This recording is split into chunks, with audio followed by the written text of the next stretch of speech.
not too long ago, I visited in church after the second service, I believe, with a couple from Kansas City, the son and daughter-in-law of Craig and Pat Kirshner of Congregation. Their son and daughter-in-law, Casey and Liz, had recently competed in the Louisville Ironman competition, one of several Ironman competitions that in which they have participated. For those of you who may not know the details of an Ironman, each competitor starts out with a 2.4-mile swim, followed by a 112-mile journey on a bike, and finally a marathon, running 26.2 miles. Now, this is not over the course of a week. This is over the course of a day. One of our own members, Charlie Gillum, who will be ushering at the next service, has actually competed in several of these Ironman contests. Now, it's still unfathomable to me how anybody can pull off such an accomplishment. There are some, of course, who finish the Ironman, which I feel is an unbelievable achievement. Now, understanding my limitations as a swimmer, I wouldn't make it much past the dock, let alone 2.4 miles, which would right away, of course, disqualify me. But I bring all this up because of the comment made by Casey Kirshner just a few Sundays ago during this visit I had with him and his wife, Kim. He said, and I paraphrase, that although it takes an enormous amount of time to train for an Ironman, not just one Ironman, but several Ironmen, it makes the other parts of your life that much more meaningful. In other words, at least in my interpretation of it, there is a greater coming together or a greater synthesis of life that results from the commitment and a dedication to such a renewing goal. The same could be said for the way we view religion and the necessity of rebooting and renewing it from time to time.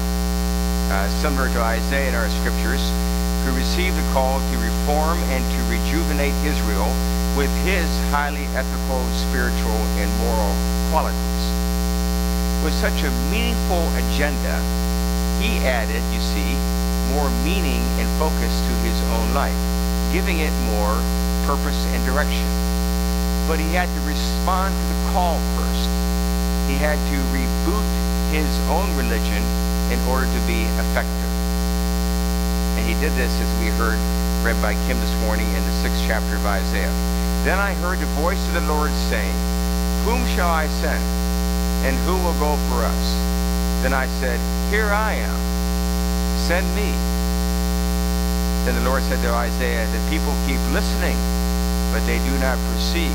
They keep on looking, but they do not understand.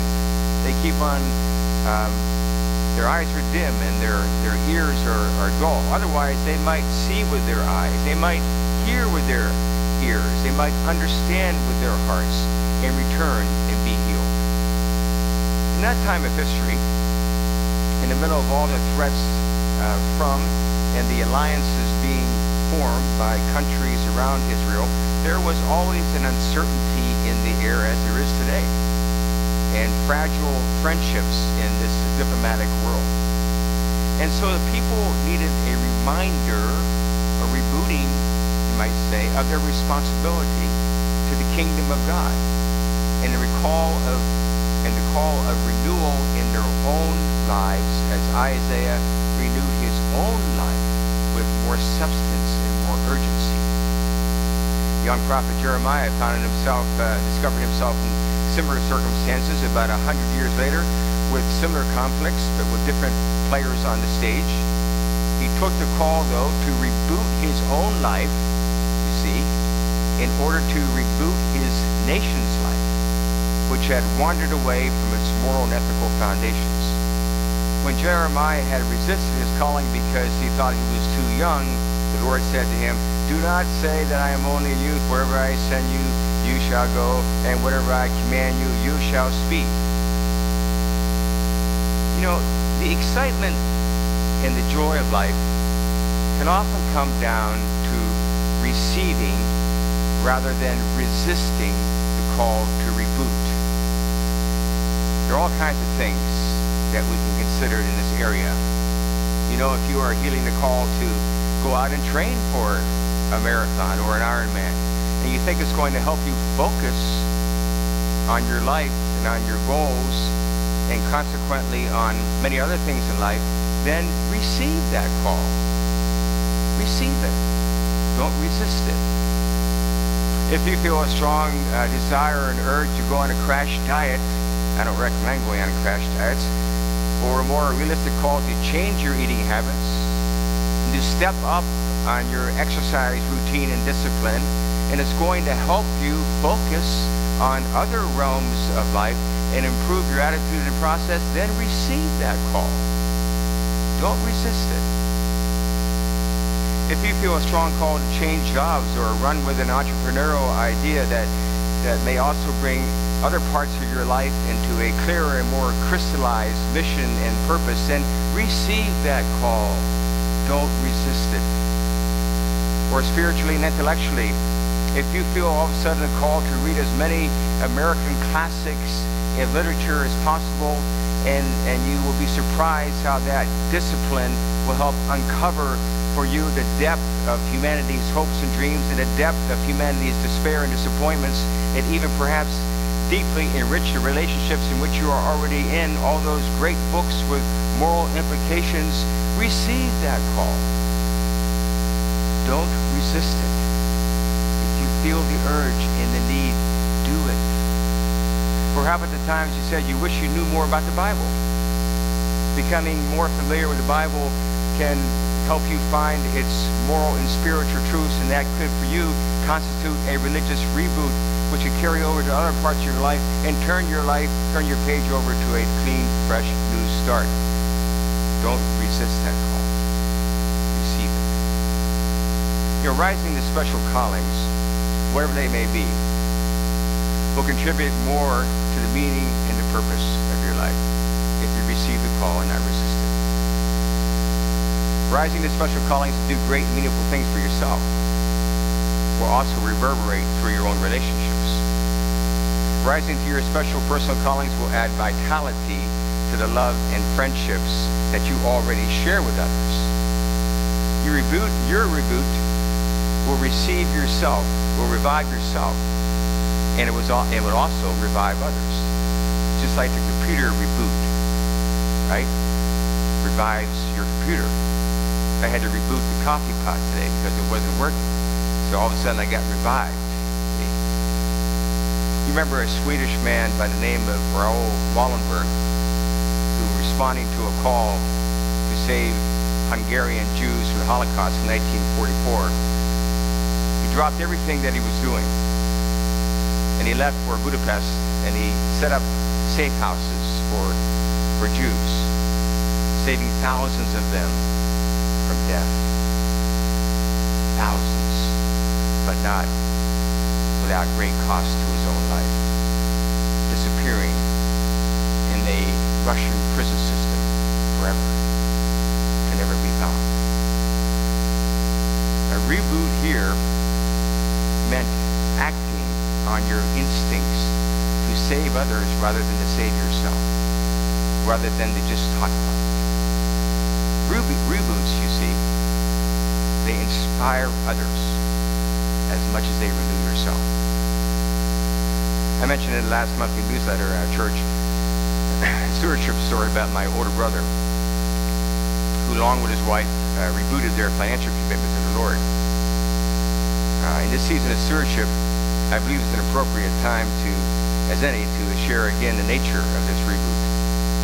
During our annual family reunion in North Carolina at North Carolina Beach last summer, my brother Trez, T-R-E-Z is his name, in the course of a normal late afternoon conversation, mentioned the sermon that he heard, wasn't from me, it was somebody else, not too long ago, which talked about moving beyond the biblical tithe, beyond an offering, which is beyond a tithe, to 40%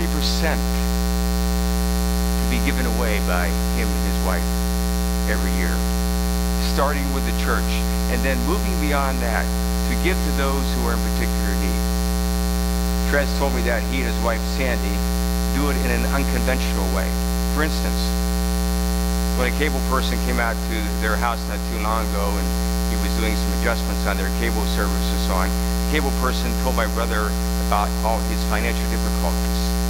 Trez then spontaneously reached into his pocket and gave him all he had, just $60 at the time, to help him through the next week.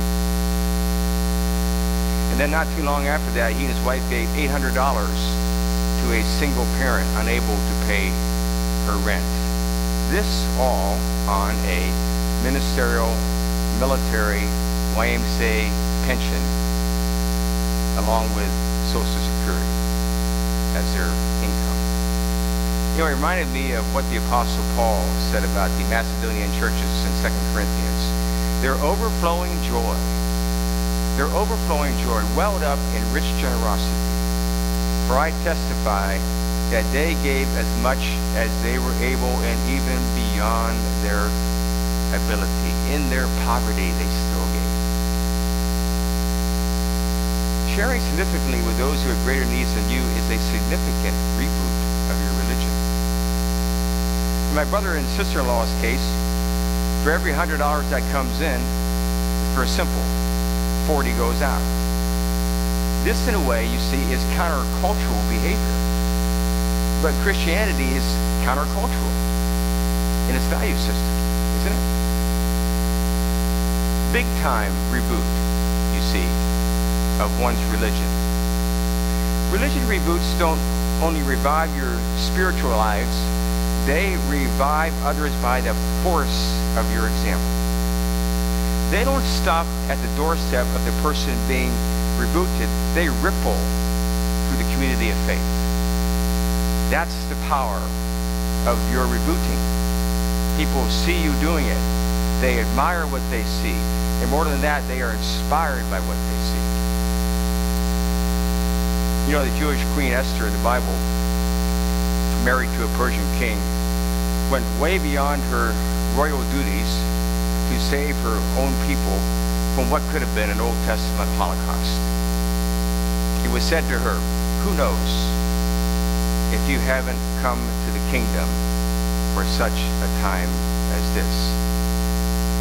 Esther rose from fear and obscurity to rescue her own people.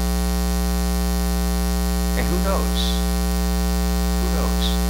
if you and I haven't arrived at such a time as this, to reboot your religion in a way that will rekindle and re-energize your attitude about your role in the church community and also your attitude and your role in the world community. I was visiting with one of our deacons this last week, Claudia Boos, who several years ago accepted the assignment and the challenge of leading one of our weekly community meals, the community dinner that serves, as many of you know, 40 to 50 people each week, ranging from couples with families and young and middle-aged and older, singles, the housed, the homeless, the hurting, the hopeful. Some of you might be aware of the work and the organization that goes into this type of a program. It's significant and it's demanding, and both physically and emotionally.